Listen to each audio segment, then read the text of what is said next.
Hi, I'm John Emmett and I'm here in Sandringham, and we've got a wind cover for the microphone, so hopefully the sound is going to be a lot better than the last interview I did with Matt Wern. Great pleasure to be joined by Paige. Paige, if you can introduce yourself briefly. Hi, my name is Paige Railey. I sell laser radio and I'm from the United States of America. Perfect. So Paige is an ex-world champion. Well, I guess you're always a world champion. Can you just tell us, but we're coming up to Oceania, but what does winning a world championships mean? Oh, I mean, it's like kind of like a pinnacle in a career, really, to win a world championships. I know that they're every year, but to win, let's say, multiple world championships is pretty difficult. So it means a lot if you can bring home a few medals. And this, we've just finished the Australian Nationals, coming up to regatta 2 out of 3. What's your thoughts on Sail Melbourne? Thoughts? It's all about the worlds. So, I mean, Sail Melbourne and the Aussie Nationals are just really good lead-up regattas for the World Championships, and it shows an athlete what they need to improve on and what they're doing well at. So it's a process regatta, because everyone likes a good result, but I guess there's a lot of people going to be focused on the worlds. Who do you feel your main rivals are? Who do you think are going to be the girls that are standing on that podium at the end of February? Oh, I mean,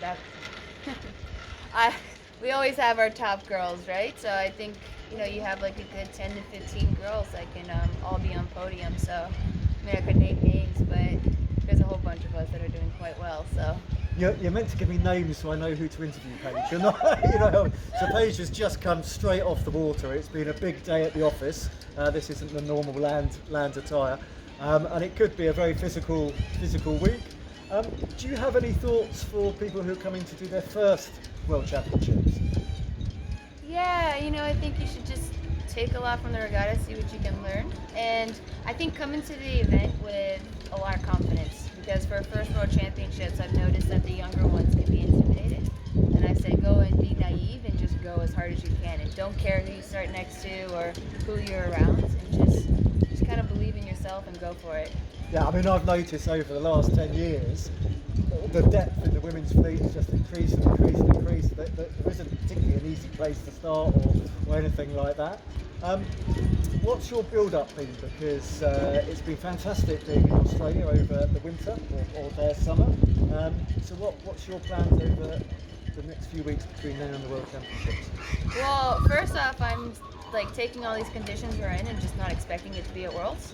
Well, they always tell you it's never normally like this.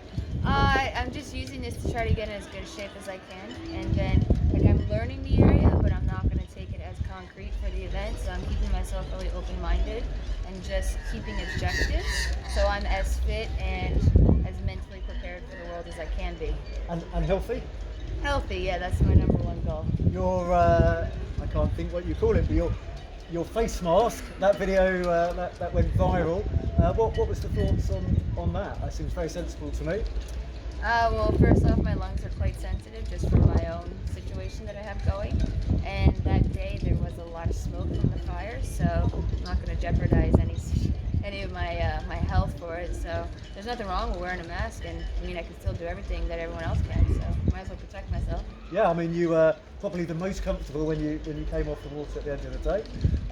Sort of final thoughts. Are you going to have a bit of rest at some point, or is it absolutely flat out between now and the big one? Well, I'm all about being flat out, but Coach Steve is going to put some regulations onto me and put me away before Worlds. That's why you have a coach, isn't it? Yeah, he helps control me, so. Well, thanks ever so much for your time. Wishing you all the best. And we're going to try and do lots more interviews here on Laser 2020, hopefully with improved sound quality.